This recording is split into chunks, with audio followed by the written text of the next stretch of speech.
예수님의 이름은 능력의 근원입니다. 예수님의 능력 속에는 놀라운 능력이 담겨 있습니다. 예수님의 이름으로 선포했을 때 죽은 자가 살아나고 온갖 병든 자들이 치유를 받고 회복의 은혜를 경험하였습니다. 예수님의 이름은 능력의 이름입니다. 그런데 그 이름 속에 담겨져 있는 치유의 능력, 회복의 은혜, 부흥의 역사를 알고 있다 하더라도 아직까지 그 이름을 다 아는 게 아닙니다. 머리로는 아는 것인데 그 이름의 능력을 경험하기 전까지는 그 이름의 능력을 다 아는 것이 아니다.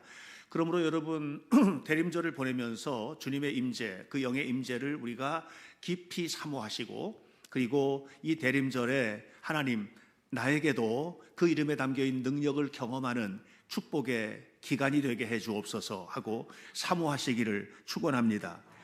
모세가 훌륭한 인물이죠. 우리 교회의 역사상 결코 잊을 수 없는 인물입니다. 그런데 그는 한때 너무나도 무기력하였습니다. 광야로 쫓겨나서 40년을 살았는데 40년 사는 동안에 그의 무기력이 아들의 이름 속에 담겨져 있거든요. 출애굽기 2장 22절 말씀을 보면 거기에 이렇게 기록되어 있습니다. 그가 광야에서 낳은 아들의 이름, 그 아들의 이름은 게르솜이다. 그렇게 이야기를 하였습니다. 이 게르솜이라는 말은 나그네 되었다라는 뜻인데 방황하는 자라는 의미입니다. 다시 바꿔 말하면 이 게르솜이라는 이름 속에 자신의 처지를 다 집어넣은 거예요. 그리고 아들을 낳았는데 그 아이의 이름을 방황하는 자 이렇게 지은 거죠. 여러분, 사실 우리의 삶을 가만히 살펴보면 우리도 매일 게르솜 낳고 있는지도 모르겠습니다. 여러분 뭐 때문에 방황하십니까? 여러분 혹시 길을 잃어버려서 방황하십니까? 자녀들 때문에, 경제적인 이유 때문에, 건강의 문제 때문에 방황하고 있는 분은 안 계십니까? 하루아침에 일어나가지고 오늘도 또 하루를 낳았구나, 그 이름은 게르솜이야, 이렇게 생각하면서 하루하루를 보내고 있지는 않습니까? 능력의 이름 예수 안에서 살아야 하는데 그게 아니라 게르솜이라고 하는 방황하는 자로 이 땅을 살고 있는 것은 아닌지 모르겠습니다. 그런데 모세가 하나님을 만났습니다. 모세가 하나님을 만나고 난 다음에 그가 완전히 다른 사람이 됩니다. 이제는 방황하는 자가 아닙니다. 그는 그 이후에도 40년 동안 광야를 살았습니다. 세상 사람들이 볼 때는 갈 바를 알지 못하고 방황하는 자 같았지만, 그러나 그의 마음속에는 늘 주님의 은혜로 충만했고, 그리고 하루하루가 부족한 것이 하나도 없는 삶을 살았다고 신명기에서 고백을 하고 있습니다. 하나님을 만났기 때문입니다. 능력의 이름을 만났기 때문입니다. 능력의 주님과 동행했기 때문입니다. 여러분들도 그 능력의 주님과 함께 시작하는 삶을 살아가시기를 축복합니다. 오늘 성경 본문에 보면 40년 동안 안전뱅이로 살았던 한 사람의 이야기가 나옵니다. 40년 동안을 안전뱅이로 살았습니다. 아니, 40년은 아닙니다. 사실 태어나면서도 안전뱅이였고요. 40년 동안 살았는데 그 미문에 와서 살았던 세월은 뭐 부모들에게 업혀 와서 구걸해 먹을 만한 나이가 되었을 때였겠죠. 어쨌든 긴 세월 그는 그냥 방황하는 자로 살았습니다. 의미 없는 인생으로 살았습니다. 그런데 그가 예수님의 이름의 능력을 경험하였습니다. 사도 베드로와 요한이 그를 바라보면서 내게 있는 것은 아무것도 없지만, 근도 없고 은도 없지만 예수 그리스도의 이름으로 일어나 걸으라 했을 때 그가 자리에서 벌떡 일어나 걸었습니다. 그의 삶이 완전히 다른 삶이 된 것입니다. 우리도 그와 같이 일어서게 되기를 축원합니다. 이 대림절에 예수님의 능력에 붙잡힌 바 되어서 그 능력으로 일어서게 되기를 주의 이름으로 축원합니다. 그 이름의 능력으로 무장한 성경의 사람들은 세 가지를 경험했거든요. 세 가지를 경험했는데 첫 번째, 새롭게 됩니다. 예수님의 이름을 만났을 때 하나님의 능력 안에서 새롭게 되었습니다. 리뉴얼 된 것입니다. 또 그는 리바이벌, 부흥하게 됩니다. 그리고 또 레스토레이션, 그리고 그는 치유의 은혜, 회복의 은혜를 경험하게 됩니다. 이 세 가지가 예수님의 이름 속에 담겨 있습니다. 모든 이름 속에는 이 세 가지가 함께 등장을 합니다. 새롭게 됩니다. 부흥합니다. 회복됩니다. 저는 우리 성도들의 삶에도 이 대림전에 주님의 은혜가 임함으로써 여러분의 삶이 이전과는 다른 새로운 삶, 새로운 역사가 나타나게 되길 바라고, 그리고 기죽어 사는 것이 아니라 어깨 펴고 부흥된 삶을 살게 되시길 바라고, 무너졌던 모든 것들이 회복되는, 예수 그리스도의 이름의 능력으로 회복되는 은혜가 임하기를 주 예수님의 이름으로 간절히 축원합니다.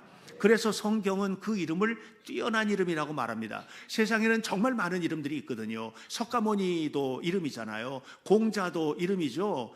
마호메트도 이름입니다.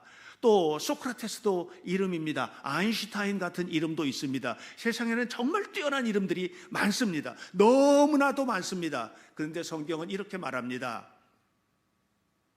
탁 보여줘야 되는데, 이럴 때 이렇게 말합니다 하면 탁 빌립보서 2장 말씀이 딱 나와야 되는데, 그 멋있잖아요, 그죠? 죽기까지 복종하셨으니, 예수님이 그러셨습니다. 십자가에 죽으셨습니다. 그런데 그 주님을 살려주셨거든요. 그래서 하나님이 그를 지극히 높여서 모든 이름 위에, 지금 제가 언급했던 모든 이름 위에, 여러분이 알고 있는 모든 이름 위에, 여러분 곁에 앉아있는 모든 사람들 이름 위에, 앞에 서 있는 저보다 더, 여러분 우리가 알고 있는 역사상 가장 위대한 이름보다 더 뛰어난 그 위에 이름을 주셨는데, 그 이름이 예수님이라는 말입니다. 예수님은 모든 뛰어난 이름 위에 또 뛰어난 이름이라고 하는 것입니다. 여러분, 사랑하시는 예수님의 이름으로 무장하는 성도들이 되시기를 바랍니다. 그래서 새롭게 되십시오. 부흥하십시오. 회복되시기를 축원합니다. 예수님의 이름 속에 담겨있는 새로움은 성경의 첫 페이지에 등장을 합니다. 그 이름은 엘로힘이라는 이름입니다. 태초부터 있었던 이름입니다. 성경은 이렇게 시작하거든요. 베레시트 바라 엘로힘 엣 하샤마임 웻 하레츠.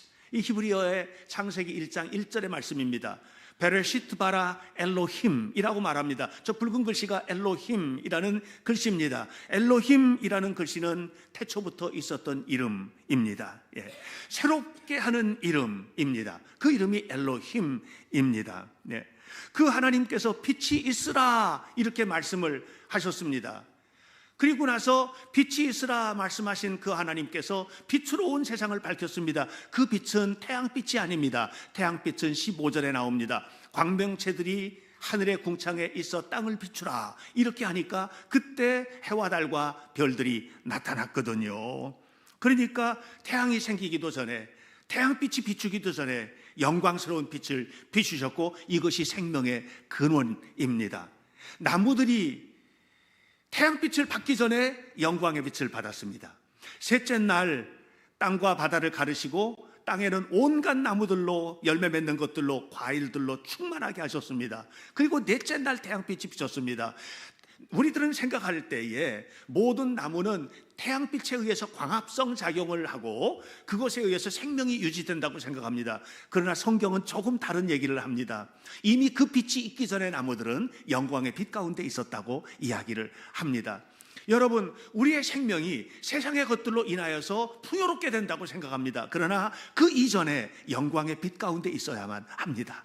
우리는 주님의 영광의 빛, 창조하시는 빛, 새롭게 하시는 빛, 모든 어둠, 모든 절망, 모든 슬픔, 모든 좌절로부터 새로운 역사를 일으키시는 엘로힘 하나님의 영광, 이 영광의 빛을 경험하게 되기를 축원합니다.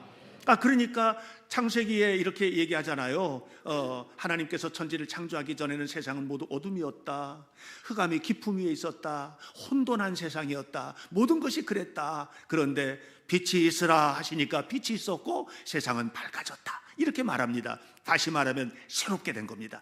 어둠이 변하여 빛으로 새롭게 된 것입니다. 모든 혼돈과 흑암이 변하여서 질서로 새롭게 된 것입니다. 새롭게 되는 리뉴얼의 역사, 이 역사가 하나님의 창조의 역사임을 기억하시기를 바랍니다. 하나님은 아무것도 없는 곳에서 모든 것을 만드셨거든요. 있으라 하시니까 된 겁니다. 단 세 마디 Let there be, 있으라, 이것으로 충분합니다. 그랬더니 빛이 생겼고 궁창이 생겼고 땅과 바다가 생겼고 온갖 나무가 생겼고, 그리고 해와 달과 별이 생겼고, 그리고 온갖 것들, 물고기, 새, 그리고 짐승들, 사람까지 있으라 하는 이 하나님의 한마디로 모든 것이 되었습니다. 여러분, 인간의 새로워지는 리뉴얼의 역사는 주님께서 있으라, 되어라 할 때 이루어지는 역사입니다. 우리가 발버둥 쳐서 되어지는 역사가 아니고 하나님 앞에 내 삶을 맡기고 주님 나로 하여금 있게 하옵소서, 되게 하옵소서, 어둠이 물러가고 빛 가운데 서게 하옵소서 하고 주님의 이름을 부르며 주님 앞에 맡길 때, 그때 주님은 신비로운 손길을 우리에게 더하여 주시고 우리가 생각지도 못했던 놀라운 길로 이끌어 가시는 하나님이심을 믿으시기를 축원합니다. 그래서 하나님의 역사로 온 세상은 아름다워졌습니다. 짐승들이 뛰고 물고기가 새가 날고 이렇게 아름답게, 그리고 그 세상을 인간에게 맡겨 주셨지요. 아담과 하와를 창조하시고 그는 그곳에서 행복했습니다. 적어도 아담과 하와는 그곳에서 행복했습니다. 여러분, 우리가 하나님의 말씀에 순종하고 하나님의 은혜 속에 살 때, 그때 적어도 우리는 그 안에서 행복할 수 있음을 기억하시기를 바랍니다. 예수님이 이 땅에 오신 사건을 요한복음은 이렇게 말합니다. 태초에 말씀이 계시니라. 그 말씀이 하나님과 함께 계셨으니 말씀은 곧 하나님이심이라. 여기 보세요. 태초에 말씀이 계셨죠. 말씀이 하나님과 함께 계셨다고 그럽니다. 말씀은 하나님이라고 이렇게 얘기했습니다. 그리고 14절에서 이렇게 말합니다. 그 말씀, 바로 하나님이신 그 말씀이 육신이 되어 우리 가운데 거하셨다. 우리 가운데 거하셨다. 이분이 누구예요? 예수님이에요. 하나님이 인간이 되셔서 우리에게 온 거예요. 어떤 하나님? 엘로힘의 하나님입니다. 모든 것을 새롭게 하시는 하나님, 창조의 하나님, 창조의 능력의 하나님이 우리 가운데 오신 것입니다. 예수님의 이름 속에는 엘로힘이 담겼습니다. 예수님의 이름은 우리의 모든 삶을 새롭게 합니다. 그래서 예수님의 이름을 진실로 만난 사람들은 새로워집니다. 아름다워집니다. 놀라운 변화가 나타나게 됩니다. 악당이 변해서 새로운 사람이 됩니다. 도끼로 사람을 찍어 죽였던 그 아주 살인마 고재봉이라는 사람이 있었습니다. 예수님을 만나고 완전히 사람이 달라졌습니다. 여러분, 좀 강력하게 말을 해서 어떤 살인마라도, 어떤 강도짓을 하는 사람이라도, 어떤 파렴치한이라도 예수님을 만나면 새로워집니다. 예수님을 만났던 가늠하다 현장에 잡혔던 여인이 인생이 완전히 새로워졌습니다. 빛이 있으라 말씀하시는 창조의 주님의 음성이 그에게 임한 것입니다. 여러분, 우리 주님은 어떤 주님이십니까? 엘로힘의 하나님이십니다. 여러분의 모든 것을 새롭게 하실 줄로 믿습니다. 그분이 오시면 불가능하게 생각됐던 것들이 가능하게 될 것입니다. 그러므로 그 주님을 만나야만 합니다. 그 주님을 만나기 전까지는 예수님을 바로 아는 것이 아닙니다. 아직도 우리가 어둠 속에 있다면, 아직도 우리가 혼란 속에 있다면 주님의 이름을 부르시길 바랍니다. 예수님 도와주세요. 내 삶을 새롭게 해주세요. 이 대림절에 주님 간절히 기다립니다. 주님께서 오시옵소서 고백하며 기다리는 성도들이 되시기를 주님의 이름으로 축원합니다. 두 번째 이름이 있습니다. 우리의 삶을 완전히 새롭게 하신 그 주님이 새로운 우리를 부흥시키십니다. 엘샤다이, 전능하신 하나님이라는 뜻입니다. 엘샤다이, 한번 해보세요. 엘샤다이, 엘샤다이. 예. 구약 성경에서 이 엘샤다이라는 이름이 많이 등장을 합니다. 전능하신이라고 그렇게 이제 사용이 되는데, 이 전능하신이라고 좀 이따 보여주세요. 전능하신 하나님이라고 이렇게 나타납니다. 영어 성경을 보면 Almighty God 이렇게 표현합니다. 우리 사도신경을 할 때도 그렇게 얘기하잖아요. 전능하사 천지를 창조하신 하나님 그랬어요. 하나님이, 엘로힘의 하나님이 어떻게 천지를 창조했을까요? 그분이 전능하시기 때문이에요. 예, 전능하사. 예. I believe in God the Father Almighty 이렇게 얘기하죠. 하나님은 전능하신 아버지이십니다. 이렇게 이야기를 합니다. 여러분, 하나님은 전능하십니다. 창조하신 하나님, 모든 것을 새롭게 하시는 하나님은 전능하셔서 우리를 일으켜 세우십니다. 우리 흔히 하는 말로 멱살 잡고 끌고 간다는 말이 있잖아요. 우리를 멱살 잡고 끌고 가십니다. 순종하면, 맡기면, 주님의 이름을 진실로 부르면, 우리의 삶에 무너져 있어도, 우리의 삶이 연약함에도 불구하고, 우리의 삶이 아무리 어려워도 주님은 세우십니다. 부흥하시는 주님을 믿으시길 바랍니다. 아브라함이 낙심되어 있을 때 어느 날 주님께서 아브라함에게 나타나셨습니다. 그리고 이렇게 말씀하셨습니다. 나는 전능한 하나님이다. 이렇게. 예. 성경 보여주세요. 이제 엘샤다이라고 말합니다. 아니 엘샤다이, 나는 전능한 하나님이라. 나는 전능한 하나님이라. 아니 엘샤다이. 하나님은 그런 하나님으로 아브라함 앞에 나타나셨고, 그리고 그 하나님께서 놀라운 역사를 일으켜 주시는 것을 기억하시기를 바랍니다. 전능하신 하나님이 아브라함에게 약속하십니다. 너에게 아들을 줄 거야, 이렇게 말씀을 하셨죠. 창세기 12장 1절을 보면 너는 가나안 땅에 가라. 이제 내가 너에게 지시할 땅으로 가라. 그곳에서 너는 복의 근원이 될 거다. 그리고 약속하셨죠. 하늘의 별을 한번 볼래? 땅의 모래알을 한번 봐라. 그와 같이 너를 축복해 줄 거다. 이렇게 약속을 하셨어요. 근데 우리 흔히 그냥 사람들 사이에서 약속을 할 때는 이런 말 하기도 하지 않습니까? 아유, 걔는 왜 약속을 남발해? 아니면 약속만 남발해. 무슨 말이에요? 약속은 많이 하는데 지킨다는 말이에요? 안 지킨다는 말이에요? 안 지킨다는 말이에요. 예. 사람의 약속은요, 믿을 수가 없어요. 예. 많은 사람들이 약속을 하지만 그 약속을 구체적으로 지키지 못하는 경우들이 얼마나 많아요. 그런데 하나님은 약속하신 것을 책임지세요. 왜죠? 엘샤다이이기 때문이에요. 그 약속을 지킬 능력이 있으세요. 하나님은 우리에게 약속하신 것을 지키시는 하나님이심을 기억하시기를 축복합니다. 아브라함에게 말씀하셨던 하나님은 엘샤다이의 하나님이셨습니다. 뭐라고 그러셨어요? 별처럼 자녀 축복하신다고 그랬잖아요. 이스마엘을 낳았거든요. 기다리다가 이스마엘을 낳았어요. 그랬더니 하나님의 말, 그건 너 아들 아니야. 너 진짜 사라의 몸에서 태어날 거야. 그 믿어. 근데 아브라함이 그 못 믿겠는 거예요. 흔들리는 거예요. 예. 그 자꾸 흔들릴 수 있어요. 하나님은 약속하셨지만 이게 흔들릴 수가 있어요. 예. 왜요? 우리는 연약하기 때문에 그런 것입니다. 그래서 이 약속을 끊임없이 붙들고 살아가는 게 필요한데, 약속을 끊임없이 붙들고 흔들리지 않게 살아가는 것을 뭐라고 하느냐? 믿음이라고 하는 것입니다. 믿음은 하나님 믿습니다가 믿음이 아니고 약속을 끝까지 붙드는 것이 믿음입니다. 하나님이 약속하셨으니까 그대로 될 것을 믿는 거죠. 그래도 또 흔들리잖아요. 아브라함이 약속을 받고 14년이 흘렀어요. 99세가 되었을 때 다시 약속을 또 받거든요. 그런데 뭐 아들 낳았을 때는 100살에 낳았으니까 15년이 지났잖아요.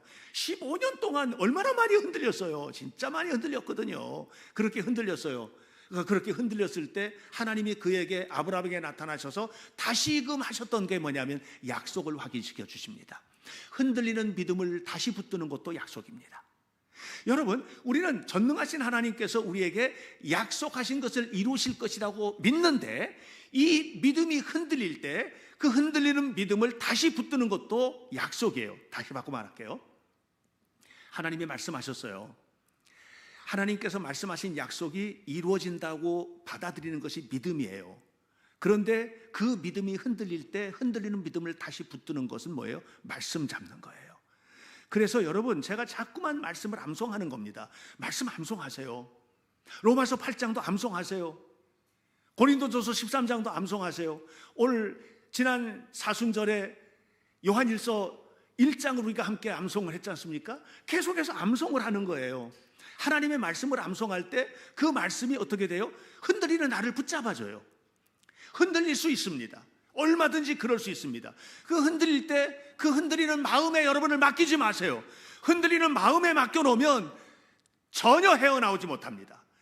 흔들릴 때 말씀 붙들고, 주님께서 말씀하셨으니까 그대로 될 줄 믿습니다 하고 그 말씀을 붙들고 나아가는 성도들이 되시기를 바랍니다.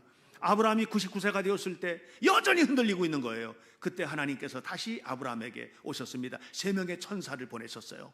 그리고 그 3명의 천사가 아브라함에게 와서 이야기를 합니다. 너 내년에 아이를 낳을 거야, 이렇게 말씀을 하셨습니다. 영상 보여주세요. 화면. 그렇게 약속해요. 저 3명의 천사거든요. 저게 이제 샤갈의 그림인데, 저 샤갈의 작품들을 저는 너무너무 좋아합니다. 저렇게 이제 보여주신 거예요. 저렇게 하면서 와서 뭐라고 하냐면은 너 이제 내년에 아들을 낳을 거야. 근데 아브라함은 못 믿겠는 거예요. 사라는 옆에서 킥킥거리고 웃었어요. 못 믿겠는 거예요. 도저히 못 믿겠는 거예요. 아니, 말이 되는 소리를 해야지. 지금 뭐 경수도 끊어지고 이제는 여성으로서 모든 기능이 끊어졌는데 무슨 가능성이 있는 얘기를 해야지. 그렇게 했을 때 말씀하셨습니다. 하나님께 능하지 못할 일이 있겠느냐? 하나님은 엘샤다이의 하나님이다. 너 무너진 그 몸을 부흥시켜 줄 거다. 네 무너진 그 몸을 새롭게 해줄 거다. 이렇게 말씀을 하셨어요. 그리고 100살 되었을 때 아이를 낳았습니다. 그게 이삭입니다. 하나님께서 나사렛에 있는 한 소녀에게 찾아오셨습니다. 그리고 말씀을 하셨습니다. 얘야, 너에게서 이 땅을 구원하게 될 메시아가 태어날 거야. 아니 무슨 얘기예요? 저는 남자를 모릅니다. 남자를 알지 못하는 내가 어떻게 아이를 낳습니까? 그때 가브리엘 천사가 했던 말도 똑같은 얘기입니다. 하나님의 말씀은 능히 하지 못할 일이 없느니라. 사랑하는 성도 여러분, 우리가 기억해야만 합니다. 하나님은 엘샤다이의 하나님이고 그 엘샤다이의 하나님의 부흥의 능력, 능히 할 수 없는 일이 없다. 주님은 모든 것이 가능하다. 그는 전능하신 하나님이다 라는 그 이름이 예수님 속에 함께 오셨던 것을 기억하시기를 바랍니다. 그래서 우리도 자주 아브라함처럼 낙심할 수 있고 또 아브라함처럼 힘들 수 있고 아브라함처럼 무너질 수 있고, 근데 왜 무너지느냐 하면 하나님 때문에 무너진 적은 거의 없어요. 우리의 환경 때문에 무너지는 거예요. 뭐 병 들었어요. 내가 병 들었어요. 그것도 그냥 병이 아니고 암병이 걸렸대요. 너무 막 낙심이 되는 거예요. 무너지는 자리예요. 경제적으로 무너지는 거예요. 예. 우리의 실수 때문에, 우리의 어려움 때문에, 우리의 문제 때문에 무너지는 수많은 일들이 있는데 그 자리에서 우리는 그것을 바라볼 때에는 일어설 수가 없습니다. 하나님 보고 일어서는 겁니다. 하나님 보고 부흥하는 겁니다. 여러분의 삶이 주님의 능력으로 부흥하게 되기를 축복합니다. 바로 그 하나님이요. 대림절은 어떤 절기입니까? 우리의 삶을 완전히 새롭게 하시고 부흥시켜 주시는 하나님의 은혜를 기억하는 절기예요. 엘샤다이의 예수님을 기다리는 절기입니다. 여러분, 주님 앞에 간절한 마음으로 기도하시고, 주님, 내 무너진 마음도 내 연약한 삶도 부흥의 은혜가 필요합니다. 부흥시켜 주세요 하고 기도하며 하나님 앞에 나아가는 은혜스러운 성도들의 삶이 되시기를 축원합니다. 마지막으로 이렇게 우리를 새롭게 하시고 부흥시키시는 그 하나님의 전체적인 통치 속에는 뭐가 있느냐면 회복의 은혜가 담겨 있거든요.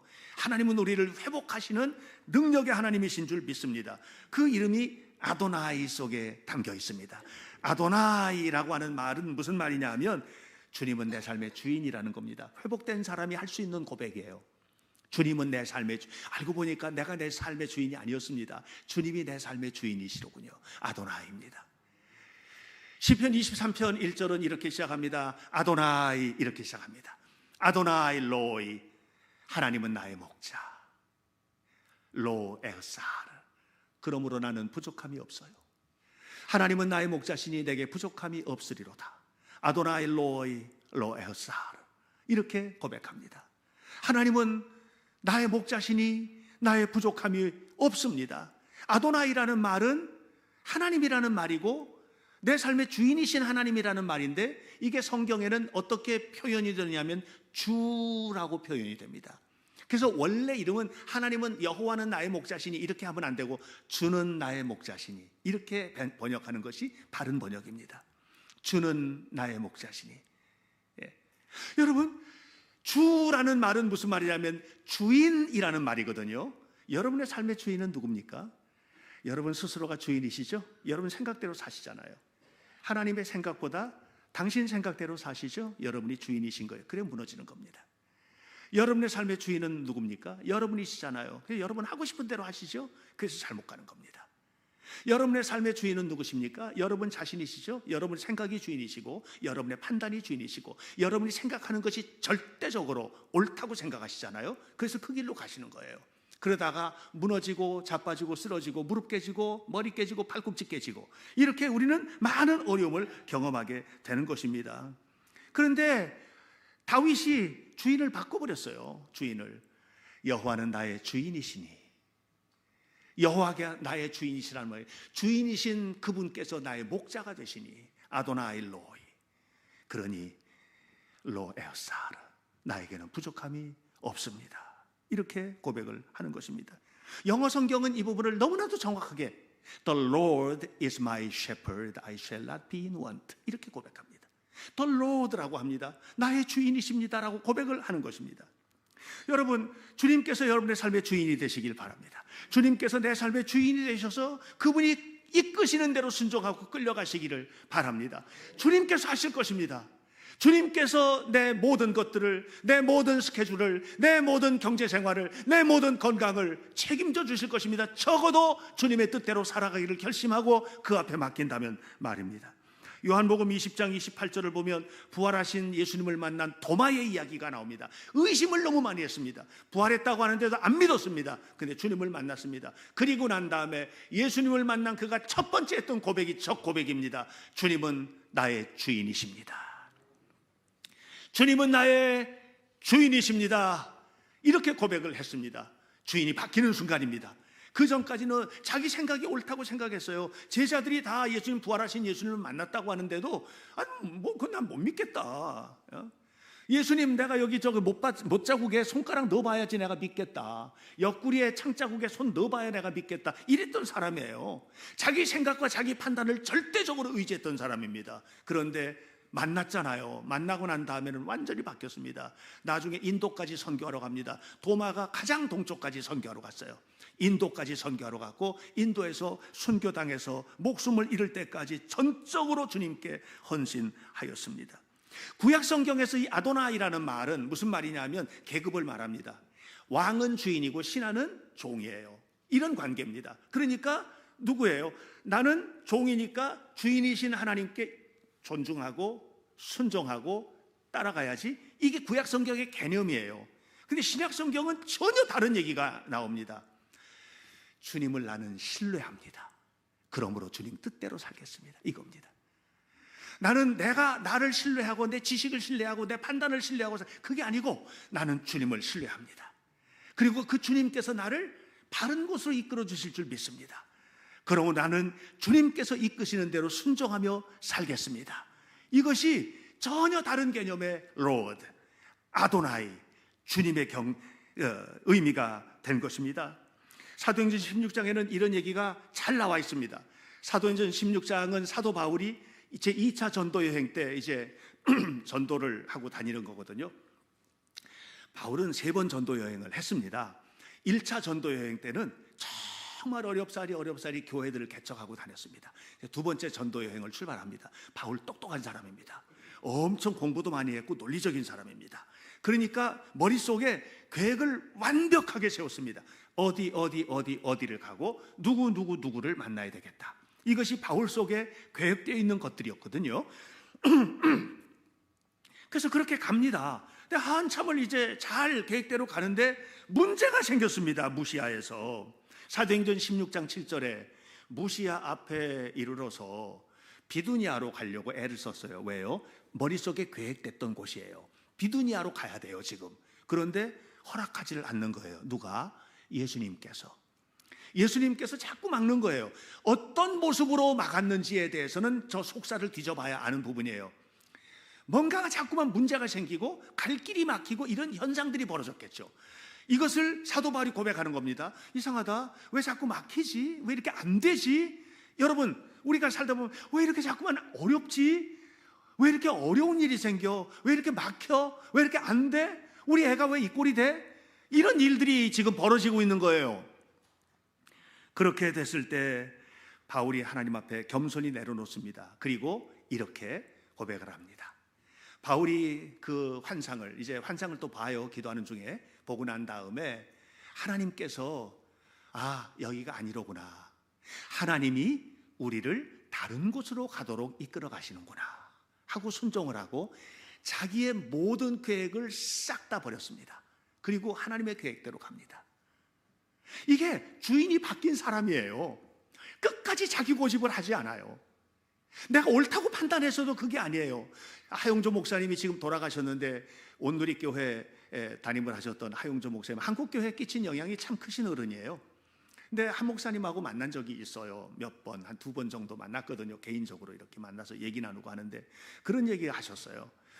자기 교회 교육자들이 진짜 많은데 그래서 오전 내내 계획을 세운대요. 어떨 때 이제 무슨 계획을 하려고 잘 계획을 세우고 했다는 거예요. 그런데 딱 마치고 오후가 됐는데 마음이 너무 불편하고 그래서 하나님 앞에 기도하는데 자꾸 아닌 것 같은 마음이 들면 그냥 쓰레기통에 버린다고 그러더라고요. 다 폐기 처분한다고. 왜냐하면 이것은 하나님께서 원하시는 일이 아니로구나라는 마음에 확신까지는 아닌다고 할지라도 이게 아니라고 하는 불편한 마음이 생겼을 때 이 불편한 마음이 하나님께서 주신 것으로 받거나 버린다고 하는, 그렇게 버렸을 때 그것 때문에 교회가 뭐 엄청 혼란스러워지고 이런 게 아니라는 거죠. 우리는 하나님의 뜻대로 살기 위해서 사는 사람이라는 것을 늘 확인하면서 지낸다, 이런 고백을 하는 것을 제가 들었습니다. 그래서 너무나도 존경합니다. 그렇게 살고 싶습니다. 근데 우리는 그게 참 어렵죠. 계획한 것들은 끝까지 밀고 나가려고 하잖아요. 왜 그럴까요? 내가 아직 주인이어서 그래요. 하나님 앞에 기도하세요. 하나님의 임재가 임하도록 기도하세요. 대림절에 주님의 영이 우리 가운데서 내 삶을 이끌어가도록 기도하세요. 요즘에 이제 대학 시험 결과들도 발표가 되고 지금 한 사람 한 사람 합격을 했다 안 했다 뭐 이런 여러 가지 얘기들이 계속 들려와요. 어떤 환경이 됐든 무엇이 됐든 하나님이 지금 나를 가장 좋은 곳으로 이끌어 가신다는 믿음을 가지고 나아가는 사람과 불편한 마음으로 가는 사람은 결과가 전혀 다를 거예요. 하나님께서 이끄시는 것을 순종하세요. 하나님께서 우리의 삶을 인도해 가시는 것을 순종하세요. 그것이 예수님을 주인으로 삼은 사람들의 삶이에요. 아도나이 로일로 에사르, 이렇게 고백했던 다윗은 하나님이 순종하는 대로, 이끄는 대로 순종했고 그 삶의 결과는 위대한 역사의 인물이 되었고 신앙의 사람이 된 겁니다. 자기 혼자서 된 것이 아닙니다. 하나님께서 함께 하신 것이거든요. 그러므로 성도 여러분, 대림절을 보내면서 우리가 확인해야 될 것이 있습니다. 그것은 이런 겁니다. 과연 누가 나의 주인인가? 내 삶의 주인은 나인가? 아니면 하나님께서 내 삶을 이끌어 가시는가? 내 감정은 너무 나에게 충실해 있는가? 아니면 하나님께서 이끌어 가시는 감정에 나는 더 충실한가? 내 모든 것의 주인은 과연 누구인가? 이 대림절에 우리가 확인해야 될 요소들이라고 생각합니다. 여러분의 삶의 주인은 누구십니까? 여러분, 오직 예수로만 충만하게 되시기를 바랍니다. 예수님의 내 삶에 충만하다면, 예수로 충만하다면, 그 주님이 내 안에 살아계시다면, 그렇다면 그 주님께서 우리를 새롭게 하실 것입니다. 우리의 삶을 부흥하게 하실 것입니다. 모든 것을 회복시켜 주실 것입니다. 예수님의 이름 속에는 그 능력이 담겼습니다. 이 대림절에 우리가 기다리는 예수님은 어떤 예수님입니까? 내 삶을 완전히 새롭게 하시는 예수님, 내 삶을 놀랍게 부흥시키시는 예수님, 그리고 우리의 삶을 회복시켜 주시고 그래서 무너진 내 삶을 다시금 일으켜 세워주시는 주님을 바라보면서 우리 함께 찬양하며 거룩하신 하나님 앞으로 나아가겠습니다.